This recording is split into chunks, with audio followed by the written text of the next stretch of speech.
ठीक है जी, औज़ुबिल्लाहि मिनश्शैतानिर्रजीम, बिस्मिल्लाहिर्रहमानिर्रहीम। हमारा पहला जो एपिसोड था, जो अब से थोड़ी देर पहले हम आपके सामने पेश कर रहे थे, वो तो था हमारा इस एमसीक्यूज़ के हवाले से तैयारी हम देख रहे थे। मौलाना अल्ताफ़ हुसैन हाली के तारुफ से मुतालिक हम चीज़ें हम देख रहे थे। अब जो है वो हम इंशाअल्लाह ताला जो चीज़ देखने जा रहे हैं वो मौलाना अल्ताफ़ हुसैन हाली की पहली गज़ल है, जिसका अब हम यहाँ पर इंशाअल्लाह ताला मुताला करने जा रहे हैं। है जुस्तजू के खूब से है खूब तर कहाँ, अब ठहरती है देखिए जाकर नजर कहाँ। तो प्यारे बच्चों, यहाँ पर मौलाना अल्ताफ हुसैन हाली जो है एक हकीकत को बयान कर रहे हैं। हकीकत क्या है कि इंसान हमेशा खूब से खूब तर की तलाश में होता है। उसने हमेशा बेहतर से बेहतर की तलाश की है। अगर मैं 80 गज के मकान में रहता हूं तो मैं 120 गज के मकान की तमन्ना करता हूं। अगर मैं 120 गज के मकान में रहता हूं तो मैं 400 गज के मकान की तमन्ना करता हूं। अगर मेरी 25,000 तनख्वाह है तो मैं 60,000 की तनख्वाह की तमन्ना करता हूं। 60,000 वाला लाख और 1.5 लाख की तमन्ना करेगा। यानी इंसान जो है हमेशा बेहतर से बेहतर पोजीशन को हासिल करने की जुस्तजू में लगा रहता है। अच्छा, यहां मैं इससे पहले कि मैं आपको शेर की मजीद वजाहत बताऊं, एक हकीकत में आपके सामने बयान कर दूं। हर शायर का जिसको अब तक मैंने पढ़ा या मैंने बच्चों को पढ़ाया, उसका कोई ना कोई महबूब होता है।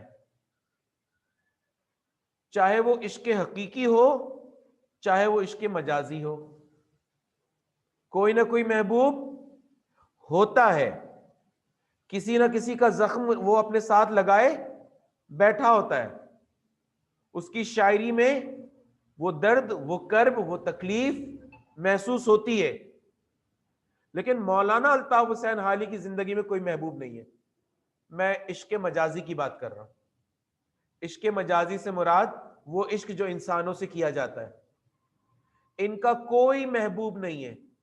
तो आप इनकी शायरी को पढ़ के कहेंगे सर तो फिर इसमें किस महबूब का जिक्र हो रहा है? नहीं, ये भी इश्क मजाजी है। ये गजल इश्क मजाजी पर है। आप कहेंगे कि सर फिर इसमें हाली जो है किसका जिक्र कर रहे हैं?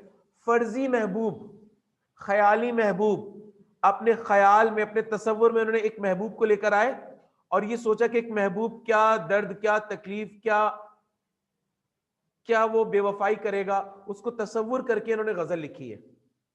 इसी वजह से नक्काद कहते हैं, तनकीद निगार कहते हैं कि मौलाना हाली की गजलों में वो दर्द महसूस नहीं होता। भाई एक जोर का थप्पड़ लगाऊं तो कहोगे सर अहमद का बहुत जोर का हाथ लगा था, महसूस किया तुमने। लेकिन जिसने मेरे हाथ का थप्पड़ खाया ही ना हो तो वो कैसे कह सकता है सर अहमद का हाथ बहुत जोर से पड़ता है?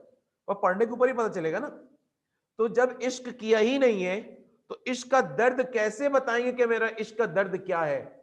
तो अब अगर मैं वैसे ही बयान करूं कि इश्क में ऐसा दर्द होता है तो वो आपको एक बनावटी अंदाज महसूस होगा। तो इनकी शायरी के अंदर भी आपको एक बनावटीपन नजर आ रहा है। आएगा भी, मैं भी आपको दिखाता हूं। और एक बहुत बड़ी मिस्टेक आपको मैं इनकी शायरी के अंदर दिखाता हूं कि जो हाली ने यहां पर बयान की है वो कैसी मिस्टेक है, वो चलते हैं भी आगे। तो कहते हैं कि है जुस्तजू के खूब से है खूब तर कहां। पहले तो इंसान की फितरत को बयान किया है कि इंसान की ये फितरत है कि इंसान हमेशा खूब से खूब तर की तलाश में होता है, बेहतर से बेहतर की तलाश में होता है। और यही इंसान की कामयाबी है। भाई इसी को कामयाबी कहोगे ना, दुनियावी लिहाज से कह रहा हूं मैं। अच्छा, उखरवी लिहाज से भी यही है कि इंसान बेहतर से बेहतर, कि पहले अगर वो 4 वक्त की नमाज पढ़ता था वो 5 वक्त की नमाज पढ़ रहा है तो बेहतर से बेहतर है नहीं है?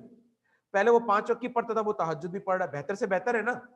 पहले वो अल्लाह की राह में वक्त नहीं लगाता था, वो अल्लाह की राह में वक्त भी लगाने लगा, तो बेहतर से बेहतर है नहीं है?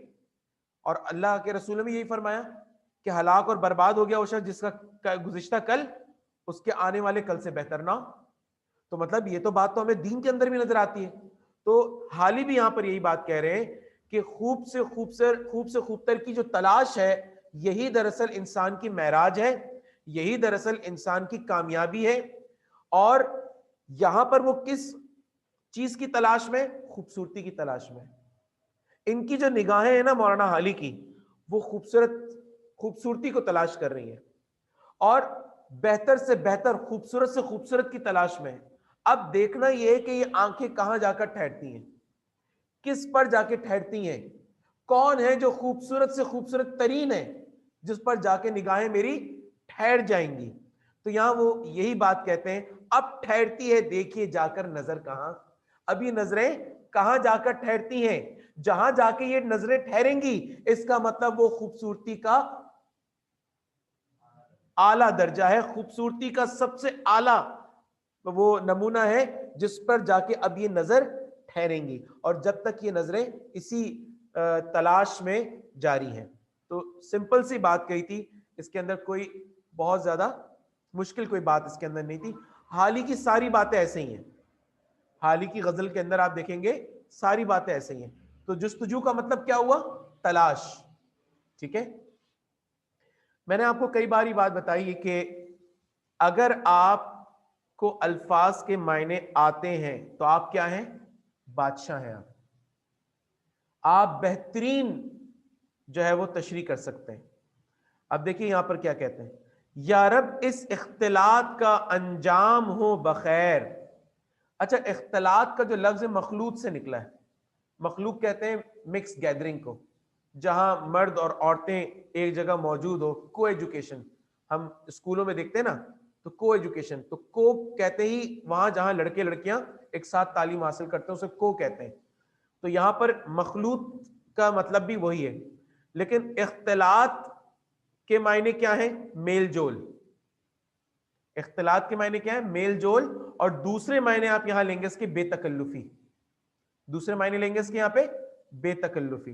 तो कहते हैं यारब इस इख्तिलात का अंजाम हो बखैर, था इसको हमसे रब्त मगर इस कदर कहां। रब्त का मतलब है ताल्लुक, हमारा इनसे ताल्लुक तो है लेकिन इस कदर कहां। अब यहां पर वो बात जो मैं आपको अभी थोड़ी देर पहले मैं कह रहा था, वही बात अब आपको मैं यहां दिखाने जा रहा हूं, जो कि एक महबूब का, मैंने आपको हमेशा ये बताया कि महबूब का रवैया कैसा होता है। भाई वो महबूब होता क्यों है, जब इंसान अपनी मोहब्बत में नाकाम हो जाता है तो उसकी मोहब्बत इश्क में बदल जाती है। तो उस महबूब के रवैये की वजह से वो इश्क में बदली ना। अगर वो महबूब इसको, यानी अगर मैं किसी से मोहब्बत करता हूं, मुझे मेरी मोहब्बत मिल जाती है, तो बात ही खत्म। कैसा दर्द, कैसा कर्ब, कैसा गम। लेकिन अगर मुझे मेरी मोहब्बत ही ना मिले, मेरा महबूब मुझसे बेवफाई कर जाए, मेरा महबूब मुझे धुतकारे, मुझे जलील करे, रुसवा करे, मुझे ठोकर मार दे और मुझे तन्हा अकेला छोड़ दे, तो मैं कहूंगा मेरे महबूब ने मेरे साथ क्या किए, बेवफाई की। तो मेरी मोहब्बत किसमें बदल गई, इश्क में बदल गई। अब मैं दीवानगी और पागलपन की कैफियत में आ गया हूं। अब फेज चेंज हो गया, अब मोहब्बत का फेज चेंज हो गया पागलपन में, दीवानगी में, और उसी पागलपन और दीवानगी को इश्क कहते हैं। सही है। तो महबूब का रवैया हमेशा कैसा होता है, मनफी, नेगेटिव। उसका हमेशा रवैया ऐसा ही होता है। लेकिन यहां पर रवैया मुस्बत दिखाया है, पॉजिटिव दिखाया है। और शायर यहां कह रहा है कि दुआया अंदाज है, या रब, अल्लाह ताला से दुआ मांग रहे हैं। ये बिल्कुल वैसे ही जैसे अल्लामा इकबाल वो लपे आती में दुआ मांग रहे थे ना, या रब दिल मुस्लिम को वो जिंदा तमन्ना दे, सॉरी लपे आती नहीं, वो एक नज्म है अल्लामा इकबाल की, या रब दिल मुस्लिम को वो जिंदा तमन्ना दे, जो रूह को तड़पा दे, हाँ, जो कल्ब को गरमा दे। तो हाँ, हाँ नहीं मैंने तो सुनी हुई ना। तो अल्लामा इकबाल की जो नज्म है, जो इतनी खूबसूरत नज्म, इसका नाम उन्वान मुझे भी याद आ जाएगा, चीनो अरब हमारा, हिंदों से ता हमारा, मुस्लिम है हम वतन सारा जहां हमारा। मुख्तलिफ नज़में हैं। बहरहाल यारब जो है वो यहाँ पर दुआ का अंदाज है, दुआया अंदाज है, दुआ मांग रहे हैं। और दुआ क्या मांगते हैं कि अल्लाह, ये जो मेरा महबूब है ना, ये मुझसे अपने प्यार, मोहब्बत और एक ताल्लुक के इजहार को जाहिर कर रहा है। मुझे डर है कि ये जो इसका इजहार है, इसके नतीजे में नजर ना लग जाए मेरी मोहब्बत को, मेरी मोहब्बत को नजर ना लग जाए, और कहीं मेरा महबूब मुझसे कहीं खो ना जाए। मेरा इससे ताल्लुक जरूर है, लेकिन इस कदर कहां, मेरा इसके साथ एक रिश्ता जरूर है, एक ताल्लुक जरूर है, लेकिन इस कदर नहीं जिस कदर होना चाहिए। मेरा महबूब मुझ पर अपनी मोहब्बत, अपने प्यार का इजहार कर रहा है, और मैं डर रहा हूं कि इसका ये इजहार ऐसा ना हो कि मेरी मोहब्बत को नजर लग जाए, और नजर लग गई तो मैं इस मोहब्बत से भी हाथ धो बैठूंगा। तो वो कहते हैं कि यार अब इस इख्तिलात का अंजाम हो बखैर। ये जो मेल मिलाप हो रहा है ना, ये जो मेल जोल हो रहा है ना, ये जो बेतकल्लुफी हो रही है ना, ए अल्लाह ये इसका अंजाम जो है ना जरा खैरियत के साथ हो जाए। हाँ, हमसे इसका रब्त है लेकिन इस कदर नहीं, ऐसा ना हो कि नजर लग जाए और ये जो इख्तिलात हो रहा है, ये जो मेल जोल हो रहा है, ये जो बेतकल्लुफी हो रही है, हम इससे भी हाथ धो बैठे। तो वो अपनी मोहब्बत की खो जाने के डर को यहाँ पर जाहिर कर रहे हैं। तो अब मेरी नजर में ये क्या है जनाब, कि ये महबूब का एक बहुत ही उल्टा जो है वो इन्होंने पेश किया मंजर, कि हम तो यहां समझते हैं महबूब का तो नफरत करता है वो, लेकिन यहां पर वो महबूब के मोहब्बत के उसको पेश कर रहे हैं। तो चूंकि इनका महबूब फर्जी है, इसीलिए ये बात यहां पे हमें नजर आ रही, जो मैंने आपसे कहा था, जो इख्तिलाफ था। तीसरे शेर के ऊपर चलते हैं। एक उम्र चाहिए कि गवारा हो नेशे इश्क। नेश कहते हैं नोक को, नेशे इश्क का मतलब इश्क की नोक। भाई समझो, मैं तुम्हें अंगारों पे खड़ा कर दूं तो क्या हाल होगा, जलोगे ना। तो इश्क भी अंगारों से कम नहीं है। वो क्या कहा शायर ने, ये इश्क नहीं आसान, बस इतना समझ लीजिए, एक आग का दरिया है और डूब के जाना है।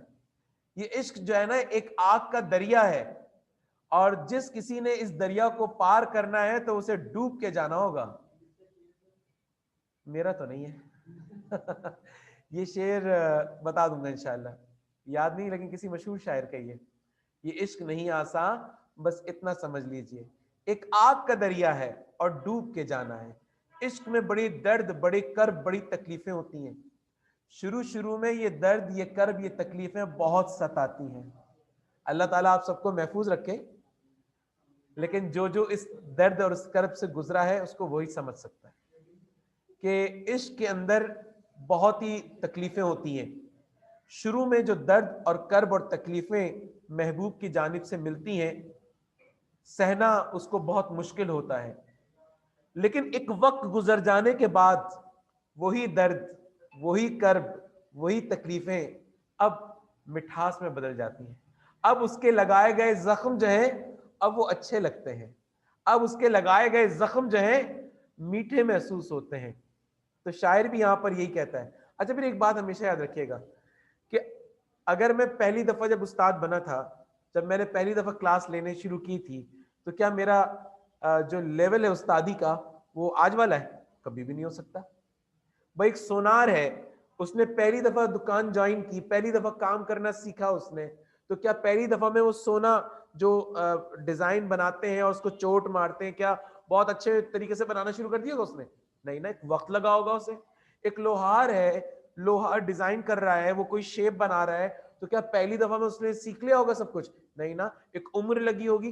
तो इश्क में भी एक उम्र लगती है बेटा, एक उम्र लगती है इश्क के उस मकाम तक पहुंचने के लिए। तो यहां पर शायर कहता है एक उम्र चाहिए कि गवारा हो नेशे इश्क। इश्क के उस उरूज के मकाम पर पहुंचने के लिए एक उम्र चाहिए तुम्हें।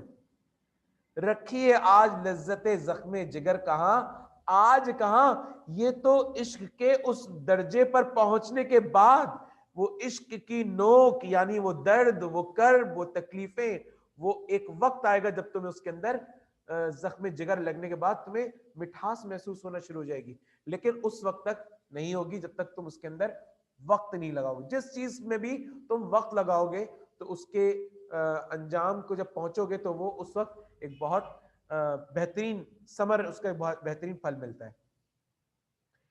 इसी तरह से अगला शेर, अच्छा जी, जिगर मुरादाबादी का शेर है भाई, सागर अब्बासी ने हमारी मदद की है इसके अंदर।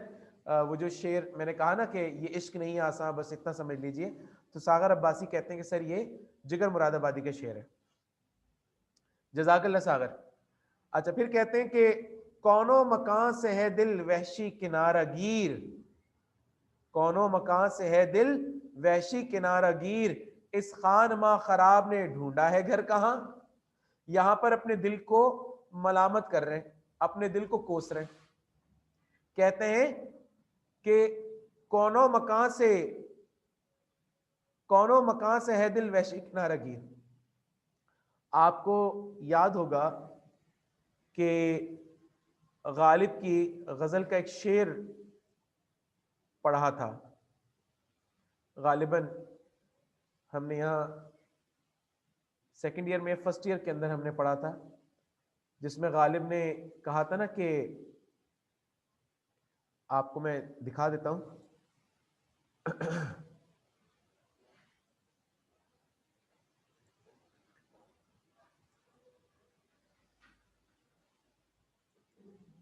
जी हाँ, फर्स्ट ईयर के उसमें था, ये है कुछ ऐसी यहाँ कहते हैं हम वहां हैं जहां से हमको भी, फर्स्ट ईयर की गजल का शेर है ये, हम वहां हैं जहां से हमको भी कुछ हमारी खबर नहीं आती।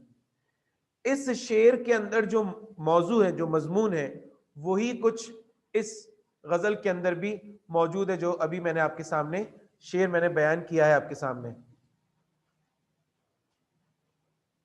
और यहां पर क्या कहते हैं, कौनो मकान से है दिल वहशी, वहशी का मतलब होता है जंगली, एक वहशी के मायने होता है जंगली, और एक वहशी जिसके हम कहते हैं वहशत, खौफ आ रही है, खौफ मुझ पर तारी है, यानी मेरा दिल उचाट हो गया है, बस अब इस दुनिया में मेरा दिल नहीं लग रहा। कौनो मकान यानी ये दुनिया, कौनो मकान से है दिल वहशी किनारा गिर। अब किनारा गिर, किनारा गिर का मतलब हमने किनारा अख्तियार कर लिया है, क्योंकि अब इस दुनिया से दिल उचाट हो गया है, अब दिल उकता गया इस दिल से, ठीक है। कौनो मकान से है दिल वहशी किनारा गिर, इस खानमा खराब ने, किसकी बात हो रही है, दिल की, ये खानमा खराब, ये जो बर्बाद करने वाला है, इस खानमा खराब ने ढूंढा है घर कहां, पता ही नहीं किसने जाके घर कहां ढूंढा, यानी किस को चाहा और किस दिल में जाके अपना घर इसने अपना बना लिया, यानी किसको तलाश किया और कहां जाकर ये बैठ गया है, मुझे भी खबर नहीं, किस हाल में हूं मुझे भी ये पता नहीं। तो ये इन्होंने एक शेर कहा इसमें। और फिर इसी तरह से आगे चलते हैं, कहते हैं हम जिस पे मर रहे हैं वो बात ही कुछ और है। अल्लाह सुभान अल्लाह, क्या बात कर रहे हैं, कहते हैं जिस पे हम मर रहे हैं उसकी तो बात ही कुछ और है। भाई हसीन तो बहुत होंगे, लाखों हसीन इस दुनिया में, तुमसे ज्यादा भी हसीन होंगे, ये शायर अपने महबूब को कह रहा है कि तुमसे बढ़कर भी इस दुनिया में हसीन होंगे, हाँ, लेकिन तुम्हारी अदा की बात ही अलग है, तुम्हारी जो अदाएं हैं उसकी तो बात ही अलग है। तो हम जिस पर मर रहे हैं वो बात ही कुछ और है। आलम में तुझसे लाख सही तू मगर कहां, तुमसे लाख अच्छे खूबसूरत लोग पाए जाते होंगे, लेकिन जो बात तुम्हारी अदाओं की है वो किसी और में थोड़ी है, इसीलिए ये दिल तुम पर दीवाना और आशिक हुआ है। कितनी आसान बातें की है ना इसके अंदर, कोई ज्यादा मुश्किल बातें नहीं है। और तुम्हारे दिल में कुछ हो और जबान पर कुछ हो तो दुआ थोड़ी कबूल होती है। दिल में यह है कि ये लॉकडाउन चलता रहे, ये छुट्टियां चलती रहे, ये पेपर वेपर ना हो हमारे, दिल में तो ये है। और जबान से दुआ, अल्लाह मियां जल्दी पेपर हो जाए हमारे, अल्लाह मियां जल्दी पेपर हो जाए हमारे। तो अब एक बात दिल में ही नहीं है तो जुबान में असर कहां से पैदा होगी। तो यही बात इस शेर के अंदर है कि होती नहीं कबूल दुआ तर्क इश्क की, इश्क को तर्क करने की दुआ मांग रहे हैं अल्लाह ताला से कि इश्क को छोड़ देने की, इश्क से तंग आ गए हम, इसमें जो लगे गए जख्म, लगाए गए जख्म, तकलीफें, दर्द, कर्ब जो हमने इस इश्क में सही, अब थक चुके हैं, अब हिम्मत नहीं है, अब इस इश्क से जान छुड़ाना चाहते हैं हम। तो कहते हैं होती नहीं कबूल, लेकिन दुआ कबूल नहीं हो रही इश्क को तर्क करने की। क्यों? दिल चाहता ना हो तो जबान में असर कहां, जब दिल ही एक चीज को नहीं चाहेगा तो जुबान में असर कहां से पैदा हो जाएगा। और फिर आखिर में बड़ा ही खूबसूरत शेर हाली ने कहा, जो आज हमारे इस लेक्चर का आखिरी शेर है। हाली निशाता नगमों में ढूंढते हो अब आए हो वक्त सुबह, रहे रात भर कहां। निशात कहते हैं खुशी के लम्हात को, निशात कहते हैं खुशी के लम्हात को। वो हमारे जमाने में न्यू कराची में, पता नहीं शायद अभी भी होता होगा, निशात सिनेमा होता था, तो वहां पर फिल्में लगती थी। तो निशात सिनेमा जो है, मैंने तो खैर कभी नहीं देखी, उस सिनेमा का नाम बता रहा हूं। तो हाली निशात नगमा यानी खुशी के लम्हात तुम ढूंढने अब आ रहे हो। और मैं माने क्या है, मीम बढ़िए मैं माने शराब, सही है।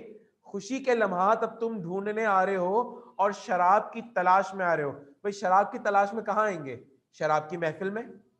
और शराब की महफिल सुबह थोड़ी होती है, शराब की महफिल तो रात में होती है। तो रात भर एक महफिल चली जिसमें शराब बट रही थी और खुशी के लम्हात बट रहे थे।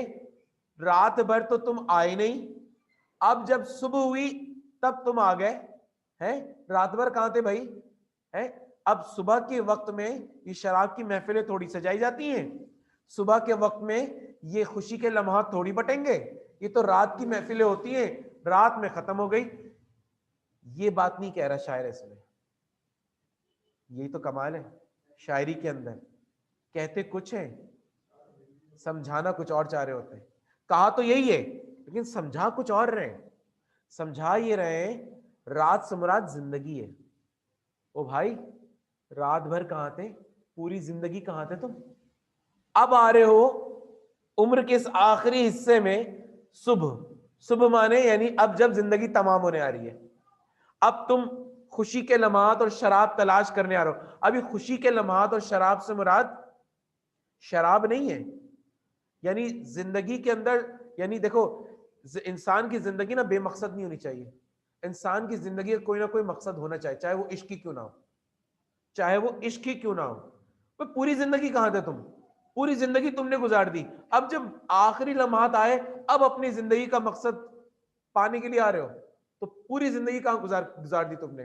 तो बेसिकली यहां पर शायर जो है वो एक तरह से अपने आप को कोस रहा है कि पूरी जिंदगी तो तुमने अपने मकसद के ऊपर तवज्जो ही नहीं दी, अब जब जिंदगी के आखिरी लम्हे पे आए हो अब तुम अपनी जिंदगी के मकसद को तलाश करने आए हो। तो भाई रात भर कहां थे, यानी जिंदगी भर तुमने कहां गुजार दी, अब जब आखिरी वक्त जिंदगी का आ रहा है तो जो बात मैंने शुरू में कही थी वो भी लिखनी है और फिर बताना है कि बेसिकली शायर ने, बुनियादी तौर पे शायर ने ये बात समझाना चाहिए इसके अंदर, फिर ये बात भी लिखोगे, यानी वो वाली बात भी लिखनी है कि शराब की महफिलें और खुशी की महफिलें तो रात में सजाई जाती हैं, सुबह नहीं सजाई जाती। और रात भर तुम आए नहीं जब ये महफिल चल रही थी, जब खुशियां बट रही थी, जब शराब बट रही थी, और जब सुबह ये महफिल खत्म हो चुकी तो अब तुम इस वीरान महफिल में जो है वो शराब भी ढूंढने आए हो, अब तुम खुशियां भी ढूंढने आए हो। तो बुनियादी तौर पर शायर इसके अंदर बतलाना क्या चाह रहे हैं, वो इंसान जो बेमकसद जिंदगी पूरी गुजार देता है और आखिरी उम्र के हिस्से में जब उसे अपने मकसद जिंदगी का ख्याल आता है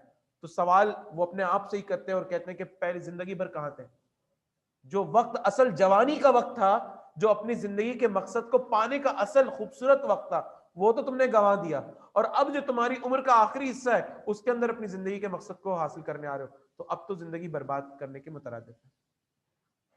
तो ये थी मेरे प्यारे बच्चों हमारी आज की ये गज़ल, जो हमने गज़ल नंबर 2 हमने यहाँ मुकम्मल किए। उम्मीद करता हूँ कि आपने हमारे इस लेक्चर को बहुत पसंद किया होगा और इंशाअल्लाह ताला अगर इस हवाले से कोई सवाल जवाब, तो हम अब सवाल जवाब का सेशन करेंगे, उसके बाद अपनी क्लास का खात्मा करेंगे। इसी के साथ मुझे इजाज़त दीजिएगा। अल्लाह हाफिज़।